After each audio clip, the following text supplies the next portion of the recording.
Okay, and then I'm going to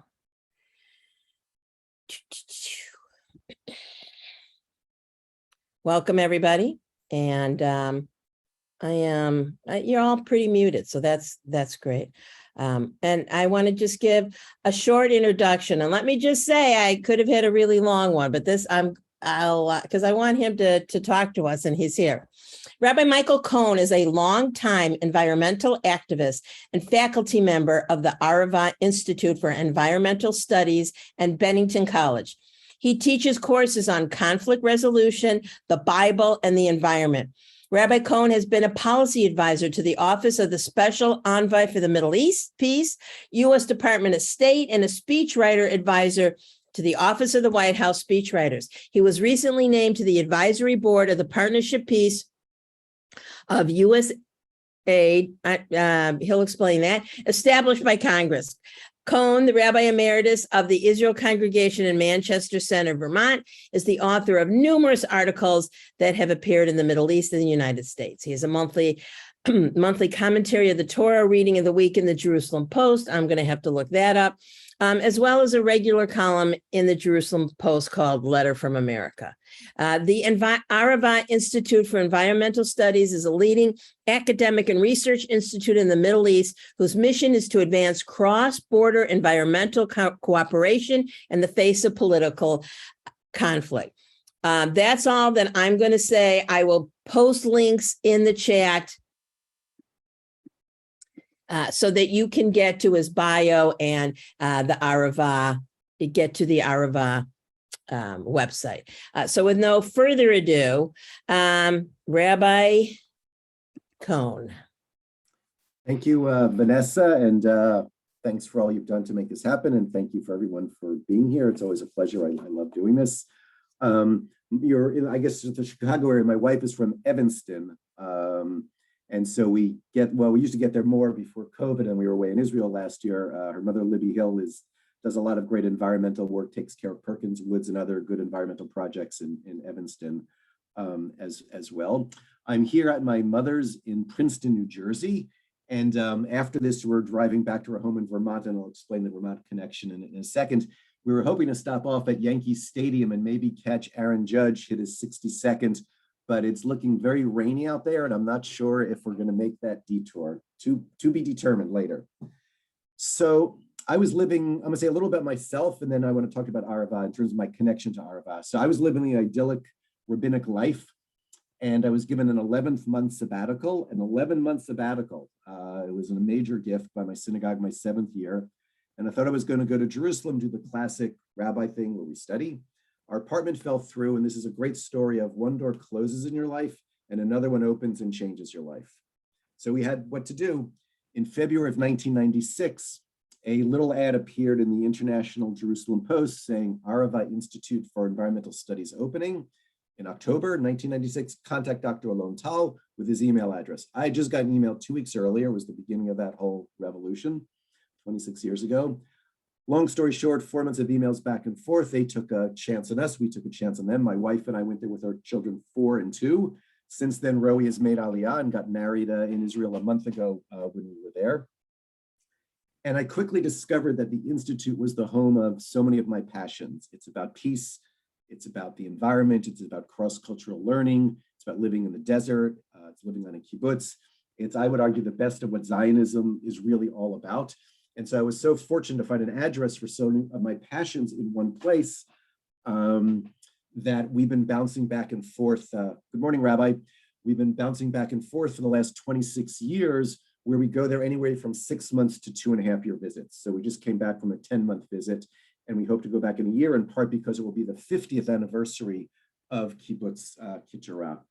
So I actually like questions and I prefer questions, but I thought I'd give like a 15-minute PowerPoint overview so you have a better sense of what I'll be talking about. And then I'm just happy to take questions as well. So let me just share my screen here.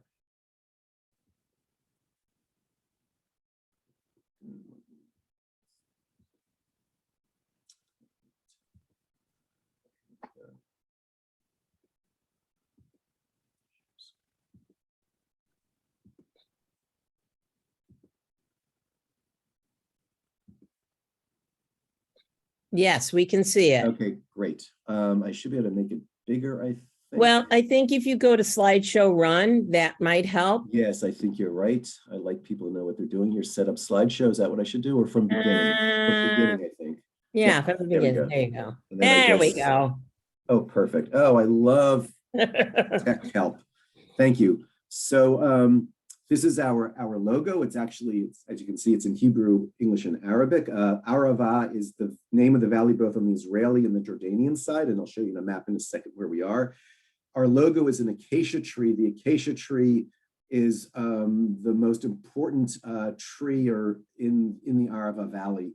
It really is the linchpin of all life there. Lots of biblical importance to it, which I'm happy to talk about later. I teach a class on Bible and the environment when I'm there, and also at Bennington College.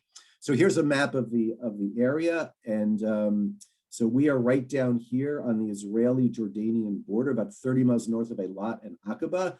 And actually, every day I ride my bike to the Israeli-Jordanian border, which I'll talk about later on as well. Our mission is to create basically a cadre of environmental leaders for the region. And we do this even though the conflict goes up and down, the environment is always there. And it's something we can then latch onto as things get better and get worse. And that's really been one of the magic components of the Institute, that had we been primarily about peace, we probably would have closed down after the Second Intifada. But because our primary focus is about creating environmental leaders, we've been able to withstand the various political waves of good, bad, and ugly over 26 years. And so you can see what our goal here is to create those bridges. Our saying is the nature doesn't know borders, and nature knows no borders.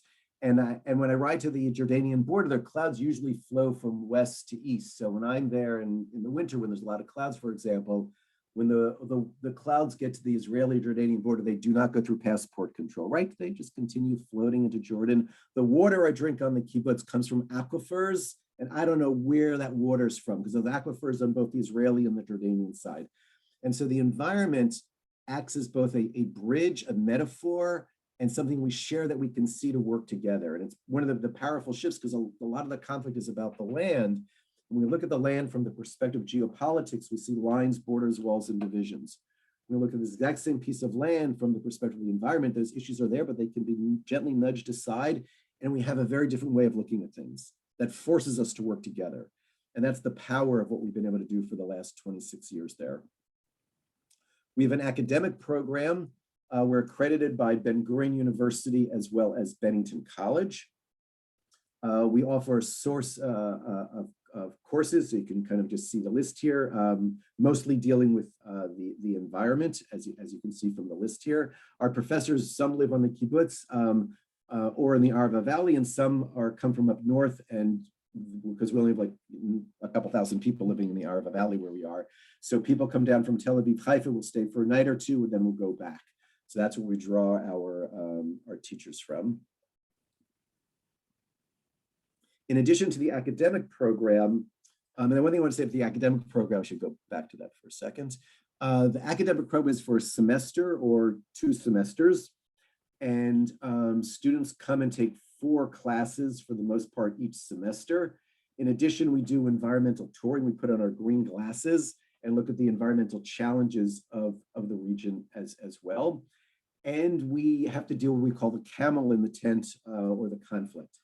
In the early years of the conflict, because our student body is 1/3 Israeli Jewish, 1/3 Arab, meaning Palestinian citizens of Israel, Palestinians of the West Bank and Gaza, Jordanians, Moroccans, et cetera, and then 1/3 the rest of the world, about half from the United States.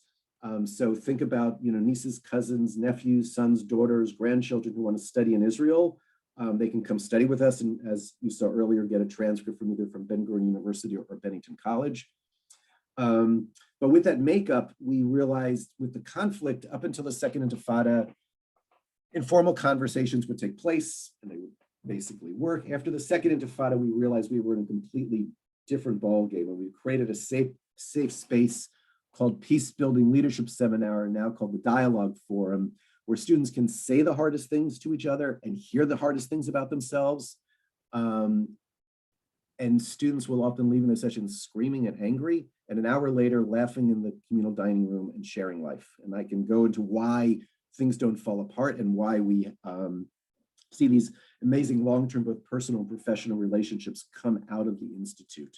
So the academic program with this third makeup, students can come for a semester or a full academic year and get credit transferred back. In addition to the academic program, we have a number of transboundary research centers. So one is the Center for Transboundary Water Management, run by Dr. Clive Lipton, who's here in the picture on the left. And he's really become one of the leaders in the world of transboundary water issues. Very few rivers or water in any water source in the world stays within a political boundary. And we're even seeing this, as you know, in the United States now, particularly in the Southwest, but even in the Southeast, as water becomes more limited and populations rise, there's tensions even between some of the states of the United States. And so we draw political borders, whether within a country or between countries, we have to learn how to manage those. And so Clive has been doing that. Where we are, it's also hyper arid, very, very little bit of water. And so reusing water, as you know, Israel reuses gray water, meaning water from sinks and showers, et cetera, more than any other country in the world. So if you can reuse water better, and particularly in communities that are not often tied to the grid or don't have as much electricity, if you can have a decentralized wastewater system, then that water can be reused for agriculture. And that's one of the major projects that we do. We do cross-border stream restoration. We do analysis of rivers that cross between Israel and Palestine, and some have been back in. And then we take an inventory and then work on how do we restore them. The Dead Sea, as you may, is disappearing at about 1 meter a year, 3+ feet. And so we're involved in how do we save the Dead Sea as well. The Center for Renewable Energy and Energy Conservation is run by Dr. Tali Zohar. The previous director was Dr. Tariq Abu Hamid, a Palestinian, who is now actually the director of the program. We are the only institute, academic and research institute in Israel that has a Palestinian director. He first came to us, he was teaching, he ran Creek. The Israeli government heard about him. He was in the Ministry of Science for a while. He was the highest ranking Palestinian there, but he believed so much in the mission of Arava that he came back, running the center, became the academic director, and now he's the executive director of the entire institute. If you look on solar radiation maps of the world, you'll see that some of the highest solar radiation in the world is in the Arava Valley. So it makes a lot of sense that we do a lot of research when it comes to solar energy. And again, I can talk more about that later. Biodigesters are where you take mostly organic and animal waste and put it in a container where it kind of digests like in our stomachs, and clean methane is produced. We're also doing research on various solar energy systems of which are more efficient, which are more effective. I'll go more into that a little bit later as well. The Center for Sustainable Agriculture has been run for decades by Dr. Elaine Soloway, an early member of Kibbutz Kitara. She's now retired, but still involved in some level. And Oren Hoffman just took over a few weeks ago, which is why the name is wrong here, so I apologize for that. Elaine, you may know, grew Methuselah, the 2,000-year-old date seeds from Masada. And if you don't know that story, I don't know why it keeps moving, I'm happy to go into that wonderful story. She grows in her orchard plant shrubs and bushes that grow in high salinity, low water. Think a whole swath of the Earth's surface, with many with medicinal qualities or economic propensities as well. Also, she's finding biblical plants with medicinal quality as well. This is kind of a wonderful example of what we really hope and what does happen. So Suleiman is Jordanian, Rina is Israeli. They were at the Institute 15+ years ago, if I remember correctly, one of the times when we were there. And they've stayed very, very active with the Institute since they graduated.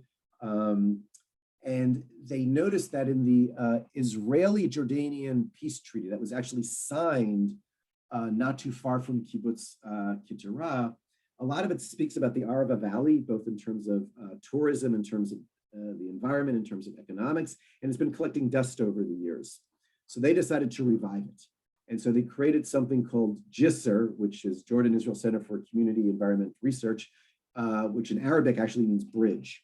And so they are working on projects now across the border in the southern Arava between Israel and Jordan, reviving this part of the peace agreement between Israel and Jordan. But it's a really great example of models of our alumni working together when they graduate. Like I said, we see these amazing both personal and professional relationships coming out of the Institute. The Center for Arid Socioecology, run by Dr. Miri Levy-Neiman, deals with the issues of the ecology of the Arava related to human beings, modeling the ecosystems, the impact that humans have on the ecosystems, particularly the acacia tree, again, that I mentioned earlier. Unfortunately, you'll see down here, there was an oil spill not too far from us in Evrona a couple of years ago, and we were part of the monitoring it and making sure it doesn't happen again. And again, I could go into more details about that as well. Regional Climate Change Center, again, in terms of where we are located. As you can see, we're not that far from Wadi Rum. So if any of you have ever seen the movie Lawrence of Arabia, there's amazing scenes of the rolling red sand dunes. That's in Wadi Rum. And Petra actually is up here in Jordan. So we're close to a lot of amazing things in Jordan as well. This, by the way, is the first commercial solar field in Israel for electricity. And it's a great story, and I'm happy to go more into it later. This is the kibbutz. These are the former Turkey coops. The Arava Institute offices are here, but we're planning on building a whole new campus to go from 60 to 90 to 120 to eventually 150 students. We also have a research park where we have built buildings that you often will find in certain parts of the world and try to make them even more efficient and more effective. This is some of the solar panels that we're checking on. And this is the Methuselah, the 2,000-year-old date tree that I referred to earlier. About 6 years ago on our 20th anniversary, we did a kind of an intake conversation on our strengths and our weaknesses. And one thing we realized that there's a lot of great work being done between Israeli and Palestinian NGOs, non-government organizations. There are like 150 of them, plus actually growing. If you go to the Alliance for Middle East website, allmep.org, you can find out lots of information about them. And so we thought that, well, maybe we, in the Track 2 world, which is us, NGOs, academic institutions, could teach the Track 1 diplomats a thing or two. It was kind of chutzpahdik on our part. And so we had our first Track 2 conference a couple of years ago, since we renamed it Applied Environmental Diplomacy. And we had people from Gaza, the West Bank, Jordan, Israel. We've had working committees, 3 working committees have been working on it ever since. At our second conference, we had Dennis Ross, who's been involved in classic Track 1 diplomacy for the United States under both Democrats and Republicans. He came and he said, you know what? I get it. We in the Track 1 world, when it came to the Israeli-Jordanian peace treaty, the Israeli-Egyptian peace treaty, when it came to Camp David, we forgot about all of you. And he's been writing about this more and more, saw the value of what we're able to do. And so he's kind of taken us under his wings over the years. So one of our projects that we work on through Track 2 is we worked with WaterGen, an Israeli company that, as you can see, 96% of the groundwater in Gaza has become unfit for human consumption. It's a dire situation there. And so WaterGen comes in with these machines that's able to suck water out of the air and create drinking water. And so we've installed these and are looking to install more as well. As in the West Bank, wastewater, if you can treat water and reuse it, so much the better. And if it's decentralized, where you don't have to have be hooked to the grid, but use solar energy, even better. So we're doing those in Gaza, and we have requests for more and more as well. Here's another great example. So El Bire, which is just north of Ramallah in the West Bank, the large Palestinian city, there's a wastewater treatment plant, and down in the valley of the Jordan Valley, they're Palestinian farmers. And that water is supposed to go from here to there. Well, the Israeli army, the Israeli government, the Palestinian Authority couldn't agree on anything. Long story short, because we have relations with all of them, we were able to negotiate where this pipe is going to be built so this water can now start running. And this is classic track 2, where we can do things that governments can't do. It's working in tandem with, but we're able to do things that they're not able to do. And it's very, very gratifying. And again, growing in the interest of what we do. As a sidebar, we know that during the Trump administration, the Abraham Accords were signed, Israel creating relations and vice versa with a number of other states in the Middle East. So we want to make sure that happens. So the Atlantic Council, which is a think tank in Washington, D.C., is putting together a conference in Morocco in December to look at projects to make the Abraham Accords even come more alive. The Arava Institute has been asked to give information and ideas of what should be done there. And this just shows the level of people coming to us now as we move on in our work. We also are working with the Oxford Martin School at Oxford University, who are helping us doing analysis of the work that we do in track 2. Here's an off-grid wastewater treatment reuse plant that you can see. And using solar, there's a lot of that sun there. So back to our Center for Renewable Energy, we do a lot of work with agrivoltaics, which is basically we have solar panels, which take up a lot of room, but then we realize underneath there's a lot of space.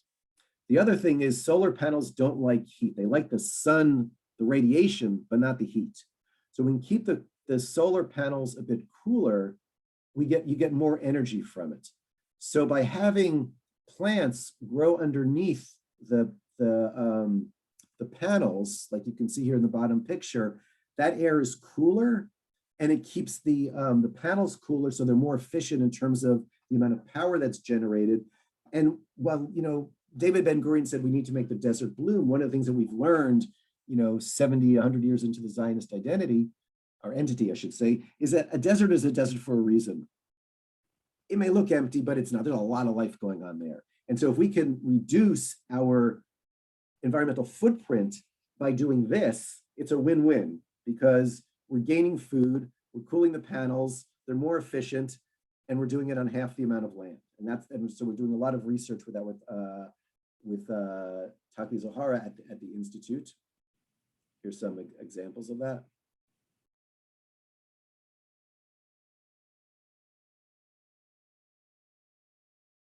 Okay, I'm going to stop sharing and open up for Q&A. Okay, I hope that gave everyone some food for thought. And I am more than happy to take questions. And being a rabbi, of course, I can just keep pontificating. So not to worry, but I really prefer your questions. You gave us so much to ask questions about. I have some, but I'm going to open it up first. Does anyone have any questions burning that they want to ask Rabbi Cohen? Or I'll start. Can you tell us a little, Joanne, and I'm going to unmute you. Go ahead. Hi, Rabbi. Actually, it's my husband, Bob, who had an interesting comment just now. Bob, do you want to? Okay. About the plants growing under the solar panels. Yeah. How does that get managed? How do you plant them and water them? And what happens when they grow tall and reach up into the panels and all of that stuff? Excellent question. So if you noticed, and they're very, very high when we do this. So the plants are able to grow very high, depending on if it's corn, if it's other plants, it can be lower. But we also like it high because you want sunlight getting underneath that can also hit the plants so they can grow. The water we use drip irrigation, the wonderful invention of Israel that doesn't use a lot of water, but we're able to use water, very finely pointed. And so that's how we're able to do that. Those are excellent questions. Does that clarify? Okay, thanks very much. Yeah, we Thank have you. solar panels on our roof, so we're tuned into it, but straight on the roof. Yeah. Okay, thank you.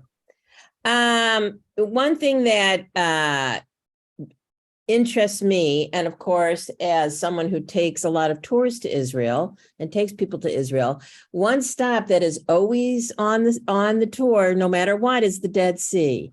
Can you tell us just a little? I think that a meter a year is a lot. I'm trying to pull up some pictures of the Dead Sea. Oh, this is a good one. And you know what you're doing with it, and when you said save it, how do we save it? So the challenge that we have with the Dead Sea is there's some good pictures, and you can actually see in some of those pictures on the right, those lines there. That's because the water's been receding, and so the shoreline keeps changing on the Dead Sea. Mm-hmm. What happened is that the evaporation rate is incredibly high. It says, the lowest point on Earth. The main source of water for the Dead Sea is the Jordan River, and then a number of wadis that come in from Jordan directly, or some other that are shared by Jordan and Syria further upstream, and a little bit from Lebanon in terms of at the beginning of the Jordan River. Basically, Lebanon, Syria, Israel, and Jordan all take a lot of water from the Jordan River. And so the Jordan River, that was never that mighty to begin with, at its widest point, it might be 30 feet, maybe 40 feet. It's become a trickle. In many ways, it's become a sewer. So if that's your main source of water, plus the Jordan has pretty much blocked off all of the wadis going into the Dead Sea because it desperately needs water. You basically, a body of water has a high evaporation rate. Well, if you're not replacing that water either through the Jordan River because it's being siphoned off other places or because the wadis are being blocked off, you don't have replacement water as the water evaporates. And that's why the Dead Sea is getting lower and lower and lower somewhere. It's something like a meter a year right now. What's that causing is we find sinkholes along the borders where roads literally are swallowed up. There are beaches that we used to take our students the early years of the Institute. We can't go there anymore because they're too dangerous, because you could literally get sucked into. What happens is, as the water table drops, it's not just in the sea that it drops, but the water table drops in the land. And so you have very brittle soil here. You get always in the winters when you get most of the rains, and they're usually very intense. And so if the water is flowing very intensely under the soil, it washes it away, and then you get these sinkholes, as you can see here. And so these are all, in addition, the southern half of the Dead Sea, both Jordan and Israel use it. They evaporate the water to gain all these different kinds of minerals, potash, magnesium, a whole lot of other things. So actually, we had a map there for a second. So basically, the bottom half of the Dead Sea is no longer a sea anymore. It's evaporation ponds shared by Jordan and Israel to get minerals. So half of the Dead Sea is already not even a sea anymore. It's these evaporation ponds. And then the northern part here is getting smaller and smaller and smaller because of this evaporation dynamic that I just told you about in no water replenishment. And so there was a number of ideas. One was to build a canal from the Red Sea to the Dead Sea, and you would have water from the Red Sea that would be pumped into the Dead Sea. And because the Dead Sea is lower than the Red Sea, the water would rush. You could have turbines, get energy. The World Bank and Jordan were pushing it, but it's got a lot of environmental problems. One is you're introducing new salt water into the Dead Sea. That's a very unique water system. You'd probably get algae blooms, different things would be introduced. There's the issue that because we're on the Syrian-African rift on the Arava Valley there's always the chance of earthquakes. So if you have seawater going over the freshwater aquifers, the chance of the seawater then going into freshwater aquifers. EcoPeace and other organizations saying, and we know this actually from the environment, that if we want to fix the environment, the best thing we can do for the environment is try to make it go back to how things were. And so the ideal would be to get the Jordan River flowing again to its full force. And so there's some talk about doing that in that part of the world. One of the great challenges is fresh water. But Israel is already doing a lot of desalination on the Mediterranean coast. And there's talk of Jordan with all the huge empty space providing solar energy that would provide the energy for these desal plants that would provide then fresh water for Israel, Palestine, and Jordan. And then you could allow the Jordan River to start flowing again because you would need that water for drinking. that's ideally what should happen.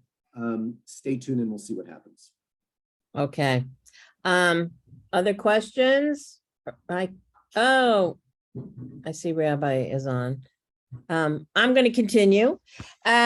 You mentioned that, you know, all of the states need to cooperate to get some type of solution with the Dead Sea. I think that if you could tell us a little bit about how water plays a part in politics, peace, and what it's such a commodity. We turn our sinks on, we water our lawns. I don't water my lawn. But you know, water, it's just not the same. I spent a year in Israel, and from Israel, we went to Italy, and Italy had these beautiful fountains of spurting water. And I was with my now husband. We were like, oh, they're wasting water. You know, you get into a mentality, and water is so precious in the Mideast, and it has been co-opted through different political parties and so on. So please tell us more. Yeah, I mentioned my mother-in-law lives in Evanston, you know, that great suburb with great manicured lawns. Yeah. She, on the other hand, has wild grasses growing in her front lawn. And we live, you know, as I mentioned, we live in Vermont where there's a lot of water, but over the years, I've been reducing my lawn in the front and planting wildflowers. And I can't say enough that we need to start rethinking how we treat grass and lawns in the United States, but that's for another sermon for another day. Yeah, water is the great environmental challenge, and not just in the Middle East. I mean, NATO and the U.S. Army and other military leaders realized decades ago that their great fear are wars over water, because as the population of the world goes up and fresh water remains like this or goes down, there's that gap, and so we need to figure out ways to replenish it. I mean, desal, for all of its environmental challenges, is probably the way to go. And that's clearly being implemented within Israel. Part of the Israeli-Jordanian peace treaty is actually a water sharing. And there's the amount of Israel gives to Jordan a certain amount of water. It's renegotiated every so often. There are certainly tensions between Israelis and Palestinians over water distribution. And so the issue of water in that part of the world presents both challenges and opportunities. Yeah. If there's no questions, there's something. Oh, Alice, there's something else I'd like to riff on at some point, but I want your questions first. Yeah, I'm curious. I think I'm remembering the statistic that you showed about the groundwater in Gaza, how most of it is contaminated, and I'm wondering, is that a new thing? What's the history of that? I mean, that's been growing for decades now. That first of all, there's not good infrastructure within Gaza. Gaza is just a mess, you know, in part because of the fighting, but also because of, you know, Hamas's inability to really govern in the way that they should. And the PA was not much better when they were there as well. And so it's accumulation of decades of neglect where there's just no infrastructure left at all. And so what's happening is the seawater is coming in where there is fresh water and overtaking it. That's a piece of the challenge, as well as just pollution going into the fresh water, because again, there's no wastewater treatment and all of these structures, which is part of what we're trying to do with Track 2, working with the Palestinian municipalities there. Thank you. Go ahead on what you wanted to riff on. Yeah, so I think it's really important to understand, like, when you bring people who are in conflict together, you have to be intentional about it. And so I think there are 5 components of why we're able to do the work that we do, and why, as I said earlier, we're able to see these long-term personal and professional relationships, and well, even after these really intense dialogue sessions, things don't fall apart. And I would say the first is the program happens to be on Kibbutz Keturah. For those of you who may know, Kibbutz Keturah was founded by the Young Judea movement a month after the Yom Kippur War, 49 years ago. And they these young American Zionists brought a Zionism infused with a sense of democracy, but also pluralism. And so Kibbutz Keturah is one of the few communities where intentionally you have both religious and non-religious Jews living together. Because of that, they actually won the Knesset Speakers Prize a number of years ago. And so the Arava Institute is located in a community that understands the value and the challenges of pluralism, as well as Arava being a very pluralistic community in and of itself, with Israelis, Palestinians, Jordanians, Christians, Muslims, Jews, etc. And so that we're not an oddball being placed in Kibbutz Keturah. So that's one piece. The second is we're in the desert, as you just saw a lot of pictures of. And there's something very quieting and calming about the desert. When we think about the conflict, we often talk about the merkaz, or the center, where people just, it's much more tense there than it is in the desert, which means that after one of these really intense dialogue sessions, you can go walk out with, Muhammad, who pissed you off, or Shulamit, and take a walk in the desert. You're surrounded by this calming landscape. You're also surrounded by nothing, which means you have to work together. You have to form community. You have to form friendships. And so being in the desert as a setting also works to our advantage. The third aspect, and the first three are actually about place, kibbutz, the desert, and the third is Middle East. One of the challenges in this conflict is that neighbors don't know each other. Israelis and Palestinians really don't know each other, except usually in these kind of conflicts for the most part. Israelis and Jordanians really don't know each other.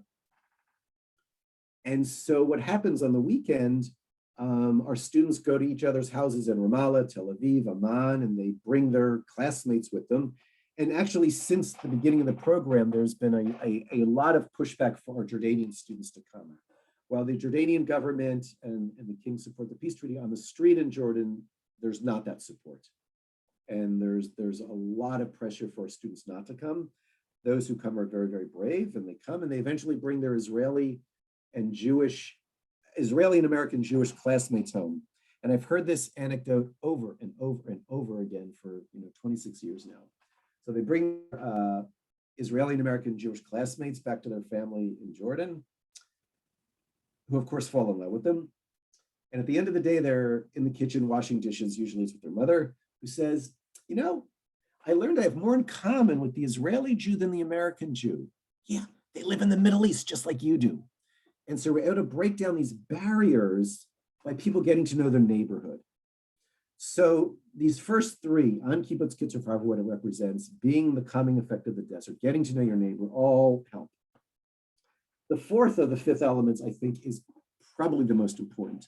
So usually when you bring Israelis and Palestinians together, it might be for once a month, it might be for 2 weeks intensive in the summer, it might ongoing for a year, but again, it's very limited period, a weekend, every month or whatever. Our students are together 24/7 for an academic semester or a full academic year. And what that does is, it means you're not just building a relationship about this, but they have what I call other touch points. Taking classes together, doing research together, they're sharing their different cultural foods together, they're sharing their different religious holidays together, they're sharing their different music together, they're visiting each other's homes, they're going hiking together. They have these other touch points where they get to know each other beyond the labels of Israeli, Palestinian, Jordanian, American, Christian, Muslim, Jew. They get to know each other as human beings. And in that dynamic, as David Lair, the former director, said often, trust is built. And is probably one of the main ingredients missing of why we can't move this conflict to some kind of closure, is there's not enough trust. We're able to build trust.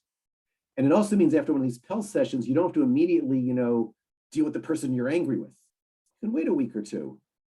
And so the luxury of time does us immense favor in how it's able to massage the relationships and experience of the students. And the fifth element is something I alluded to earlier on. When we look at the piece of land from the perspective of geopolitics, you see lines, borders, walls, divisions. We look at this exact same piece of real estate from the perspective of the environment. Very different vistas open up. And again, not that those issues go away, but you can nudge them gently aside, look at things differently, and then address those issues. So for these 5 reasons, Kibbutz Keturah, being on Kibbutz Keturah and the pluralism there, the calmness of the desert, in the Middle East, getting to know your neighbor. And there's something to bring students to the States for, Seeds of Peace or Italy or wherever, but there's something for that. I don't want to say, but people don't know their neighbor. Fourth, the luxury of time. I can't emphasize that enough. And then fifth, when we look at the land where the conflict is over and shift from geopolitics to the environment. And those 5 elements really massage the relationships. And I talk about it not just in terms of, the Arava Institute and in terms of this conflict, but whenever you bring people together in conflict, we need to be intentional. Okay, we're going to bring these people together. Great.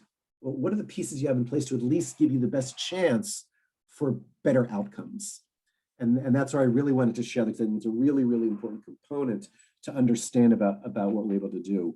The other thing, just some advertising here, as I mentioned, if you've got, children, grandchildren, nieces, nephews, and they want to study in Israel, this may sound trite, but again, I've seen this for, a quarter of a century plus. This is a program that changes people's lives. And it's not your classic study abroad. You're really in a region. We happen to be located in Israel, but we really are a regional center. You're dealing with, many of the main issues of the day: the climate crisis, peace in the Middle East, cross-cultural learning. It's living on a kibbutz, one of the few, socialist communities, and kibbutz Keturah is not privatized.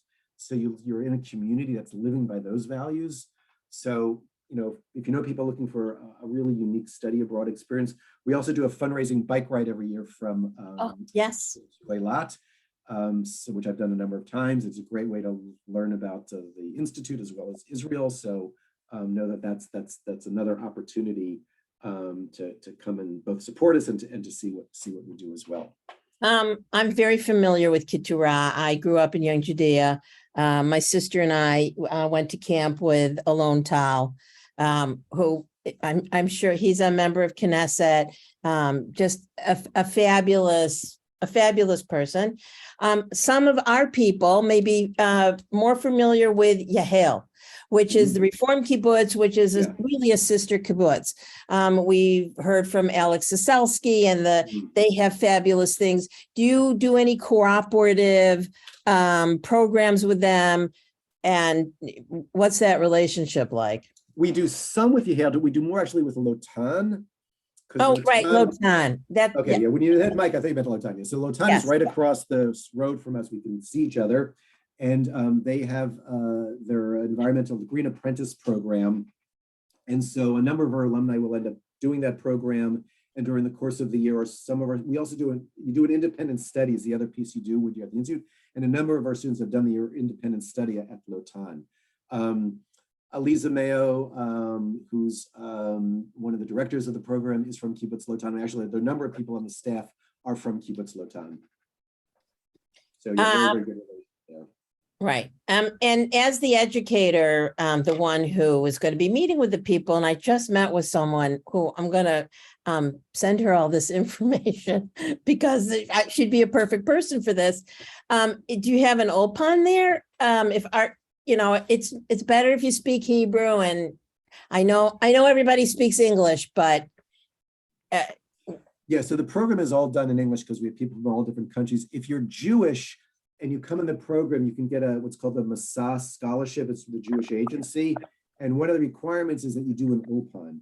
So there is it's a pretty basic Ulpan, but there is that opportunity. The other thing that people do, thank you for posting that, is because everyone wants to learn everyone's language. And so there's a lot of informal learning of Arabic, Hebrew, and English between the students during the semesters.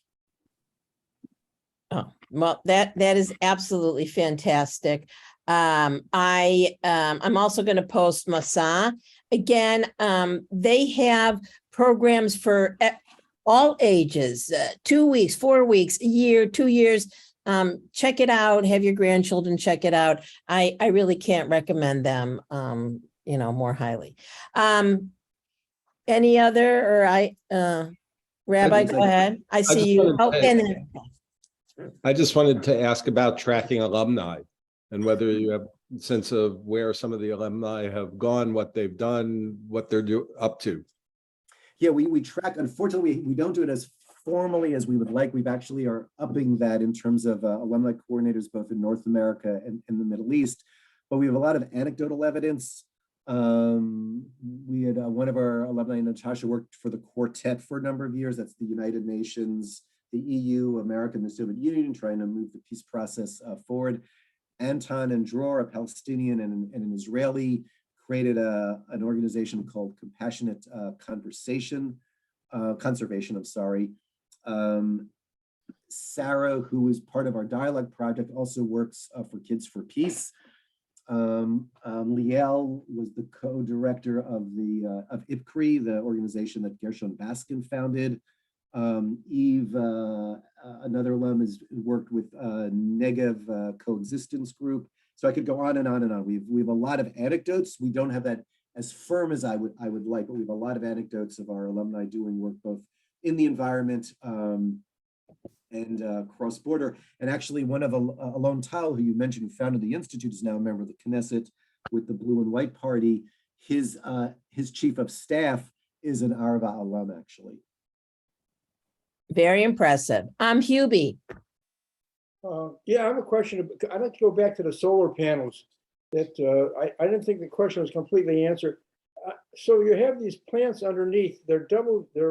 So I see double land use. I think that's interesting. If this is fruits or vegetables underneath, how do you harvest them efficiently? Yeah, I don't know whether they're. I mean, right now it's being on small scale, so you can just go in there. As a person can do it. If that were to be, we're talking about acres and acres and acres, either we might do people, which happens still in the fields, or might, because again, the panels are so high, you could run a tractor actually underneath it to harvest as well, if they decided that's how they would harvest them. Thank you. Okay. Thank you. Alice.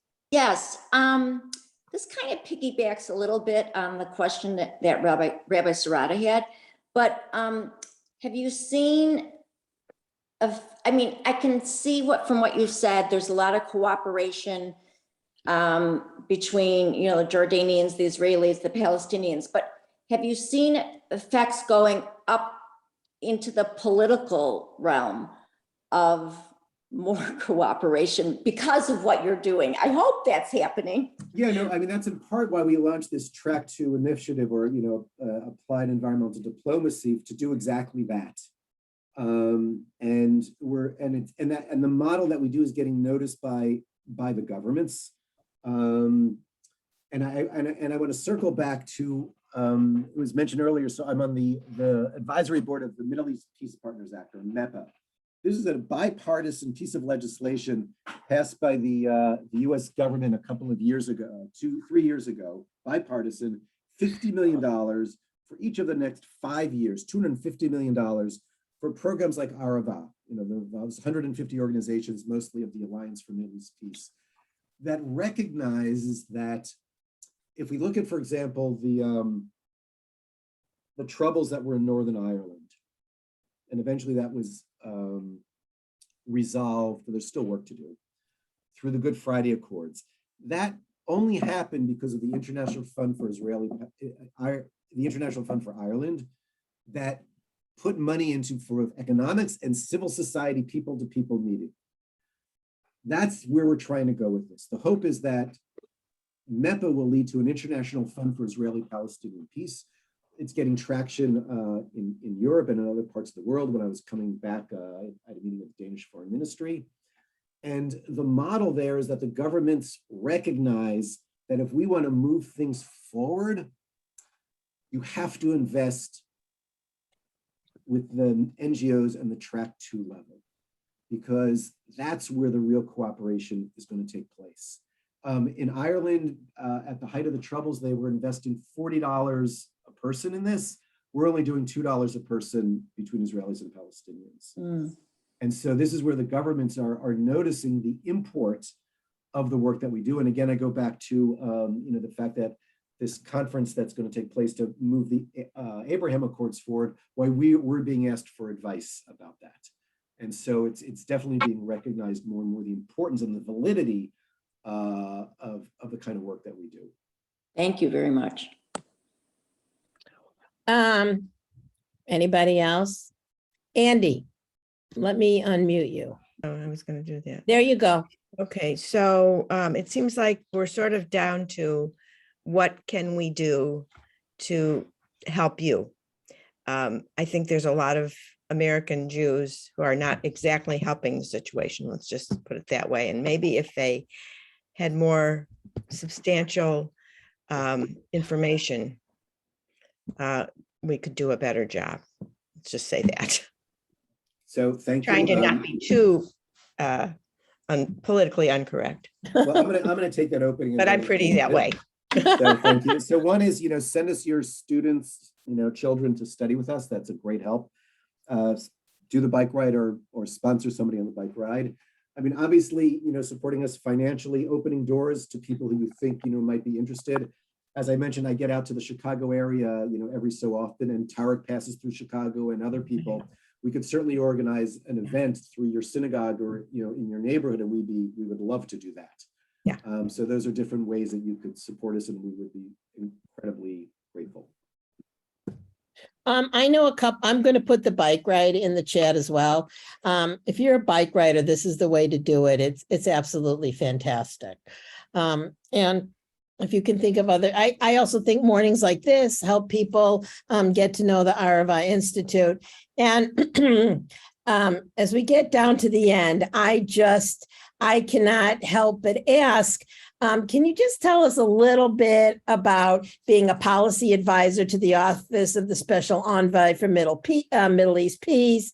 You're a speechwriter. I know that you're representing the Arava Institute, but I got to know. I'm very curious about that. So I'll do the latter. If we have time, I'll do the former. So some of you may remember Martin Luther King Sr., King's father, was an amazing orator, and he gave the benediction one year at one of the Democratic National Conventions. I think it was either 72 or 76, I forget. And I was like, wow. I filed it. Fast forward decades, I'm a rabbi, congregational rabbi, and Barack Obama is running for president for the first time, and I say to self, I'd like to do the invocation for the Democratic National Convention.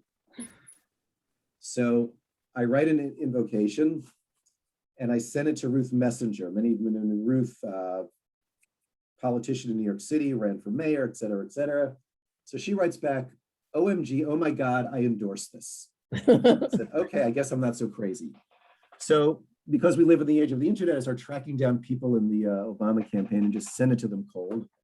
And one person who writes back to me is Dan Shapiro, who was Obama's foreign policy advisor at the time. He says, this is very nice, I'll forward it on. Right, an alumni of Olin Ruby Union Institute. Yes. Our camp, yeah. I do not do the invocation. Dan goes to the White House, and because of my work with Arava and the Alliance for Middle East Peace, I started meeting Dan in the White House. And then one day I get an email from Dan saying, next week, President Obama is hosting Hosni Mubarak, Abbas, Netanyahu, and King Abdullah, and his speechwriter needs help with the speech. I'm introducing you to help him. I get to meet Sherry Slopitz by email, and a week later, President Obama is saying some words that I wrote. So for the next 6 years, every time I opened up my computer, I never knew if I would have a request. The best was when Obama went to Israel, and I worked on all those speeches, including I would give him some Hebrew words to say in Yidut Achronot, the word netzach, which means forever. Like they quoted Obama in Hebrew. That was the word I gave to Obama. I got a letter from Obama thanking me. And here's the lesson there is, if someone had given me the choice, okay, you can, give the invocation live on TV in front of millions of people, or you can be a footnote of a footnote of a footnote of a footnote and help write speeches for the President of the United States, I would have chosen being the footnote. And so it's a great example of like, we shoot for the stars, our big dreams, and we may not always reach them, but it sometimes gets us to where we really should be. So that's the story about that. In terms of the State Department, because of my meetings with at State over Arava and the International Fund with ALMEP, I made sure to introduce myself to people at meetings, and then I would start having private meetings and advise them. So that those are those two. And the other thing I want to say about the Jerusalem Post, I've been very lucky to write to them for years. And I've been writing a commentary on the Torah for a month. They actually now want me to start writing weekly, starting with Bereshit. David Wolpe is not doing it anymore, and it's actually, it's where Shlomo Riskin wrote for years. It's an incredible honor, an incredible platform, and I've just carved out Tuesdays now afternoons just to write my parsha every week, and so that'll be starting in a couple of weeks, and I'm thrilled, and it's a huge honor, so I'm looking forward to that. Yeah, that sounds incredible. I'm going to have to follow that. I also thought the moral of your story was, as an educator, director of religious school, is you got to learn Hebrew, because you speak Hebrew and you were able to give. I've always been dying to know who gave Clinton Shalom Chaver, but those type of things you're never going to forget, and you got to know Hebrew so that you can do that. I see Stuart and Joanne. I'm going to unmute you. Go ahead. Rabbi, you've got some wonderful projects, and I'm thinking about like the solar project in raising crops that way. And I'm wondering about the timeline that you're thinking of to have that project expanded to the point where, yes, you would be using tractors to harvest the crops. And worldwide, we're undergoing a terrible food shortage as a result of what's going on in the Ukraine and elsewhere and all over the world. There should be opportunities for those, for that kind of a project. And so I'd appreciate any comments you might have with respect to that. Yeah, thank you for that. As you saw in one of the pictures, that work is already being done in some places. This technology is being introduced. What we're trying to do is, improve through research how that can be done more efficiently. And so that's kind of an ongoing process that we're involved in. And as we learn what we learn, we then publish it and share it, so people who are then growing things can then use our models to grow. So that's really kind of it's an ongoing timeline, if you will. Okay.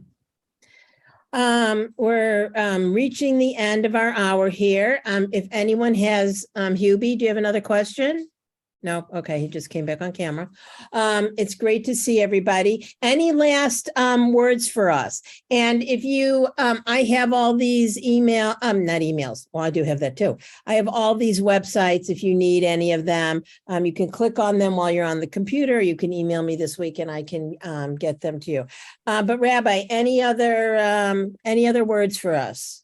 We're in Parshat Ha'azinu, and what do you got for us? Because I have to give a devar. So a lot. I mean, look at the beginning in terms of the do, ears, listen. I mean, okay, the do, all right. the do. Okay, there it's softly. there it is. I got it. Okay, and that's how you teach, right? You let it yes. seep in. Yes. Was it John Lennon saying something to the effect, "There's no problems, only solutions," and I think there's so much a focus in the media on problems, which we need to know about. And I don't want to belittle them as well. But there are a lot of solutions out there. And we tend to lose hope these days by what we read and what we're fed. And again, we need to know all of that, but we need to know the larger picture as well. And so if anything, I hope this morning has given you a sense that of hope, and that there are solutions out there. And those solutions need help to be more effective, and I'll just leave it at that. So thank you. So an easy fast. Go ahead. Nachon. I want to thank everybody, especially Andy and Rich, mainly Andy, for bringing, encouraging me to write the Arava Institute. We're so glad you're getting a lot of props in the chat, and what a way to go into Yom Kippur. Definitely hopeful. So Great, wonderful. It's great seeing everyone. I'll see you in shul. Bye-bye. Bye-bye. Thank you. Thank you.